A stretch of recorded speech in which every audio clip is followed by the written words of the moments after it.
Good morning guys, இது is for Keerthi vlog, Keerthi Sundar vlogs. இப்போ chicken gravy பண்ணலான்னு எப்படின்னு பார்க்கலாமா? ஃபஸ்ட்டு சிக்கனை எடுத்து ஒரு கிண்ணத்தில் கொட்டி அது மஞ்சத்தூள் போட்டு நல்லா வாஷ் பண்ணி எடுத்துட்டேன்.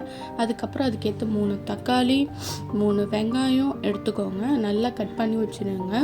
அதுக்கப்புறம் ஒரு கடாயில் 3 டேபிள் ஸ்பூன் எண்ணெய் ஊற்றிட்டு கடுகு போட்டுட்டு 3 டேபிள் ஸ்பூன் எண்ணெய், உங்களுக்கு ஏற்ற மாதிரி எண்ணெய் ஊற்றிக்கோங்க.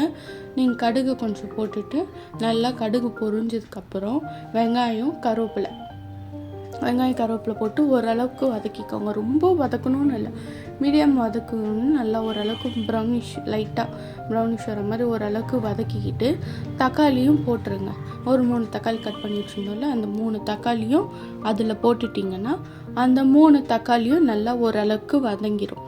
அது வதங்கினதுக்கப்புறம் அந்த வதங்குற கேப்பில் ஒரு சின்ன இஞ்சி, ஒரு பூண்டு, 2 பச்சை மிளகா, இஞ்சி ஓரளவுக்கு தோல் சீவிட்டு நல்லா நசுக்கிட்டு இது சிக்கனில் போடுங்க. வதங்குறோம்ல, அந்த சிக்கனில் போட்டிங்கன்னா இஞ்சி பூண்டு பேஸ்ட்டு நம்ம பேஸ்ட்டாக அரைச்சி போடுறதோட இதை மாதிரி நசுக்கி போட்டோன்னா ஓரளவுக்கு டேஸ்ட்டு கொடுக்கும், நல்லாயிருக்கும்.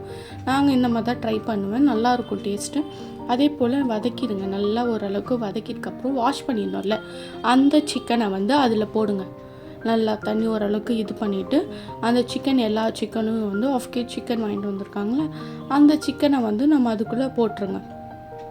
போட்டுட்டு ஓரளவுக்கு நல்லா வதக்கி விடுங்க. ஓரளவுக்கு வதக்கி விட்டுட்டு க்ளோஸ் பண்ணி வச்சுருங்க. நம்மளால் எந்த அளவுக்கு அந்த அளவுக்கு வதக்கிடுங்க. வதக்கிட்டு சிக்கனை ஓரளவுக்கு க்ளோஸ் பண்ணி வச்சுருங்க. ஒரு 5 மினிட்ஸ் க்ளோஸ் பண்ணி வைங்க. 5 மினிட்ஸ் க்ளோஸ் பண்ணிங்கன்னா தண்ணி விடும். அந்த சிக்கன்லேருந்து லைட்டாக ஓரளவுக்கு தண்ணி விடும், ஓகேங்களா? அந்த தண்ணி விட்டதுக்கப்புறம் இன்னும் ஒரு வாட்டி நல்லா கலரி விட்டுருங்க சிக்கனை. ஓகேவா? தெரியுதா தண்ணி எந்த அளவுக்கு லைட்டாக விட்டுருக்கு பார்த்தீங்களா? அதே போல் விடும். அதுக்கப்புறம் சிக்கனை நல்லா கலரி விட்டுருங்க. விட்டதுக்கப்புறம் நாங்கள் வீட்டிலே அரைச்ச மிளகாத்தூள் இருக்கும். நான் வீட்டில் அம்மா மிளகாத்தூள், அது நல்லாயிருக்கும். அம்மா அரைக்கிறது நல்லா கலர்ஃபுல்லாக இருக்கும், நல்லா டேஸ்ட்டாக இருக்கும். அம்மா அரைக்கிற மிளகாத்தூள் நான் அதுதான் போடுவேன் எப்போவுமே. அது போடுவேன். அதை அரைச்சி நல்லா அது போட்டு கொஞ்சோண்டு சால்ட்டு, தேவையான அளவு சால்ட்டு அதை போட்டு வதக்கிடுங்க. வதக்குனதுக்கப்புறம் ஓரளவுக்கு வதக்குங்க. நல்லா ஓரளவுக்கு வதக்கிடுங்க. வதக்குனதுக்கப்புறம் அதுக்கு ஒரு 2 கிளாஸ் தண்ணி ஊற்றி ஓரளவுக்கு வதக்கிட்டு 2 கிளாஸ் தண்ணி ஊற்றுங்க. தண்ணி ஊற்றிட்டு நல்லா ஓரளவுக்கு எந்த அளவுக்கு வேணுமோ அந்த அளவுக்கு வதக்கி இது பண்ணி கலரி விட்டுருங்க. கலரி விட்டு க்ளோஸ் பண்ணிடுங்க சிக்கனை. அந்த கேப்பில் கொஞ்சம் ரைஸ் வச்சு அது வெந்துட்டுருக்கு. அதுக்கப்புறம் சிக்கனை ஓரளவுக்கு க்ளோஸ் பண்ணி விட்டுட்டிங்கன்னா சிக்கன் பாருங்க இந்த அளவுக்கு தண்ணி இன்னும் கொஞ்சம் நம்ம விட்டதை விட இன்னும் தண்ணி நிறையவே விட்டுருக்கு பாருங்கள். அதுக்கப்புறம் திருப்பியும் க்ளோஸ் பண்ணி ஓப்பன் பண்ணால் இந்த மாதிரி லைட்டாக எண்ணெய் பிரியுதா, அதே போல் நல்லா எண்ணெய் பிரியணும். அதே போல் நல்லா தண்ணி ஓரளவுக்கு சுண்டணும். அப்போ தான் நல்லா டேஸ்ட் கொடுக்கும்.